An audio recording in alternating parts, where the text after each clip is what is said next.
किसी भी college campus में दोस्ती और पढ़ाई का माहौल होना चाहिए, है ना?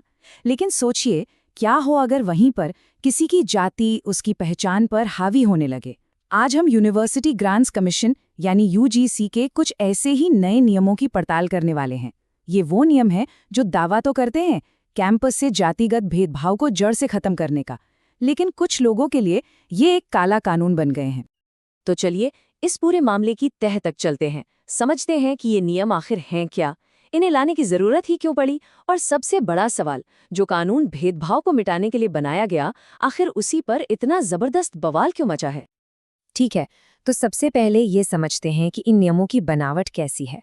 मतलब ये जो पूरा सिस्टम है, ये असल में जमीन पर काम कैसे करेगा। तो देखिए, ये सिस्टम काम कैसे करता है। आप इसे एक 3 लेयर वाली सुरक्षा की दीवार की तरह समझ सकते हैं। सबसे ऊपर है इक्विटी कमेटी। इसमें सारे बड़े लोग होंगे, head of the institution, dean, senior professors, जो आखिरी फैसला लेंगे। फिर जमीन पर नजर रखने के लिए होगी एक इक्विटी स्क्वाड, जो एक तरह से कैंपस की निगरानी करेगी। और जो सबसे दिलचस्प है वो है इक्विटी एम्बेसडर्स। ये छात्रों के बीच से ही चुने जाएंगे, जो एक दोस्त की तरह सबकी बात सुनेंगे और मैनेजमेंट और स्टूडेंट्स के बीच एक पुल का काम करेंगे। अच्छा, मान लीजिए शिकायत हो गई, तो एक्शन कितनी तेजी से होगा। यहीं पर ये नियम सबसे अलग दिखते हैं। टाइमलाइन आप देखिए, बहुत सख्त रखी गई है। शिकायत मिलने के सिर्फ 24 घंटे के अंदर कमेटी को मीटिंग करनी ही होगी। और सिर्फ मीटिंग ही नहीं, बल्कि अगले 15 दिनों के अंदर अंदर पूरी जांच करके रिपोर्ट भी सौंपनी होगी। और रिपोर्ट आने के 7 दिन के भीतर एक्शन लेना ही होगा, कोई ढील नहीं। मतलब ये प्रक्रिया वाकई में बिजली की तेजी से काम करने के लिए डिजाइन की गई है। और अगर कोई दोषी पाया गया या फिर किसी इंस्टीट्यूशन ने लापरवाही की तो सजा का प्रावधान भी उतना ही सख्त है। अगर कोई कॉलेज या यूनिवर्सिटी इन नियमों को नहीं मानती तो यूजीसी सीधा उसकी मान्यता रद्द कर सकता है या फिर सरकारी ग्रांट रोक सकता है। और अगर कोई छात्र दोषी पाया जाता है तो उसकी डिग्री तक रोकी जा सकती है या उसे हॉस्टल से भी निकाला जा सकता है। अब देखिए, इतने सख्त नियम और इतनी कड़ी सजा, बस यही आके मामला पेचीदा हो जाता है। एक तरफ तो ये नियम सुरक्षा का वादा करते हैं, लेकिन वहीं दूसरी तरफ इन्हीं नियमों को काला कानून कहा जा रहा है। सवर्ण समाज के कई संगठन इसका जोर शोर से विरोध कर रहे हैं। तो सवाल ये है कि आखिर विरोध की सबसे बड़ी वजह क्या है। विरोध का जो सबसे पहला और सबसे बड़ा तर्क है वो ये है कि ये कानून एक तरफा है। आलोचकों का कहना है कि ये नियम पहले से ही मानकर चलता है कि भेदभाव करने वाला हमेशा कोई सवर्ण छात्र ही होगा और पीड़ित हमेशा एससी, एसटी या ओबीसी समुदाय से। इसमें इस बात पर कोई बात ही नहीं की गई है कि अगर किसी सामान्य वर्ग के छात्र के साथ जाति के आधार पर कोई भेदभाव हो तो वो कहाँ जाएगा। और इसी से जुड़ा एक दूसरा डर भी है, वो है इन नियमों के गलत इस्तेमाल का। डर ये है कि इन सख्त नियमों को आपसी रंजिश निकालने के लिए, या जैसा कि एक स्रोत में कहा गया है, किसी होनहार सवर्ण छात्र का करियर बर्बाद करने के लिए एक हथियार की तरह इस्तेमाल किया जा सकता है।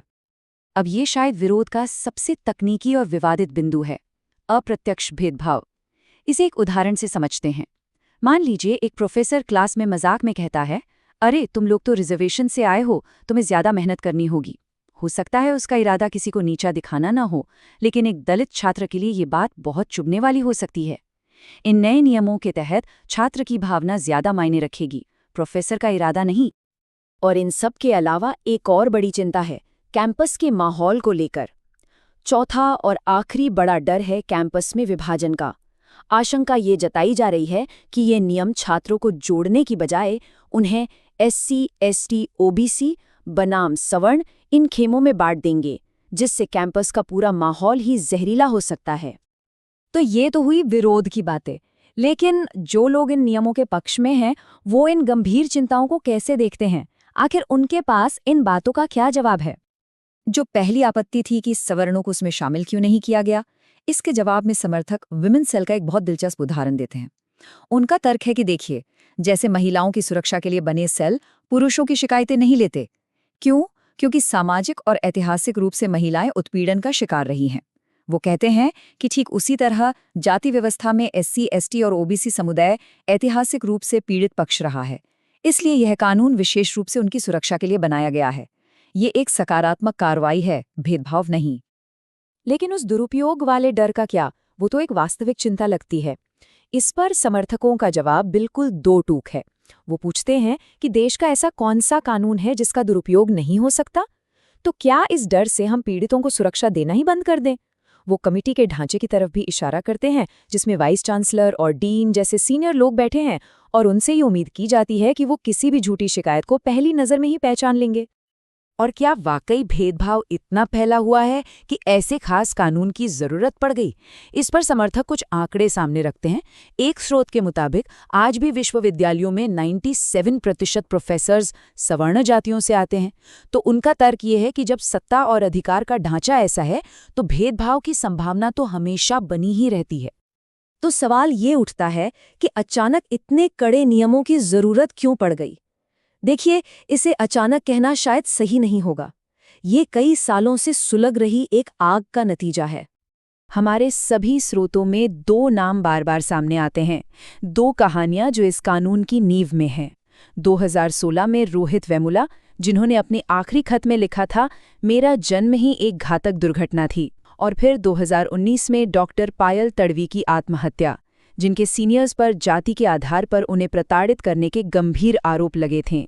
इन त्रासदियों के बाद रोहित और पायल की माताओं ने सुप्रीम कोर्ट का दरवाज़ा खटखटाया, जिसके बाद ही कोर्ट ने यूजीसी को ये सख्त गाइडलाइंस बनाने का निर्देश दिया। और सिर्फ कोर्ट ही नहीं, एक संसदीय समिति ने भी अपनी रिपोर्ट में आंकड़ों के साथ ये बताया था कि एससी, एसटी और ओबीसी छात्रों के साथ भेदभाव के मामले लगातार बढ़ रहे हैं, और जो मौजूदा सिस्टम है वो इससे निपटने में पूरी तरह नाकाम है। तो आप देखिए, एक तरफ कोर्ट का दबाव था और दूसरी तरफ संसद की रिपोर्ट। लेकिन जब भी देश में कोई बड़ा बदलाव आता है तो उसकी टाइमिंग पर सवाल जरूर उठते हैं, और बस यहीं पर इस कहानी में राजनीति की एंट्री होती है। कई स्रोत इसे सिर्फ सामाजिक न्याय के चश्मे से नहीं, बल्कि वोट बैंक की राजनीति से भी जोड़कर देख रहे हैं। एक सीधा सा नजरिया तो ये है कि सरकार इन नियमों के जरिए एससी, एसटी और ओबीसी के एक बहुत बड़े वोट बैंक को अपनी तरफ खींचने की कोशिश कर रही है। लेकिन एक और भी गहरी थियरी है। इसके अनुसार सरकार एक ही तीर से 2 निशाने साध रही है। एक तरफ तो वो नियम बनाकर एससी, एसटी, ओबीसी समुदाय को ये संदेश दे रही है कि हम तुम्हारे साथ हैं, और दूसरी तरफ जब इन नियमों का विरोध होता है तो उसे चुपचाप होने देती है, ताकि सवर्ण समुदाय को ये ना लगे कि सरकार उनके खिलाफ है। तो इस पूरी चर्चा से एक बात तो साफ है कि मामला बहुत जटिल है, और यहाँ जो सबसे दिलचस्प बात है वो ये है कि दोनों पक्ष जो एक दूसरे के खिलाफ खड़े दिख रहे हैं, वो असल में एक ही डर से काम कर रहे हैं। वो डर है कि सिस्टम उनके साथ अन्याय करेगा। एक पक्ष को डर है कि जो ऐतिहासिक अन्याय का सिस्टम है वो आगे भी जारी रहेगा, और दूसरे पक्ष को डर है कि इस अन्याय को ठीक करने के लिए बनाया गया नया सिस्टम अब उनके खिलाफ एक हथियार बन जाएगा। एक का डर अतीत के अनुभवों से जन्मा है, तो दूसरे का डर भविष्य की आशंकाओं से। और ये पूरी चर्चा हमें एक बहुत बड़े सवाल पर लाकर छोड़ देती है।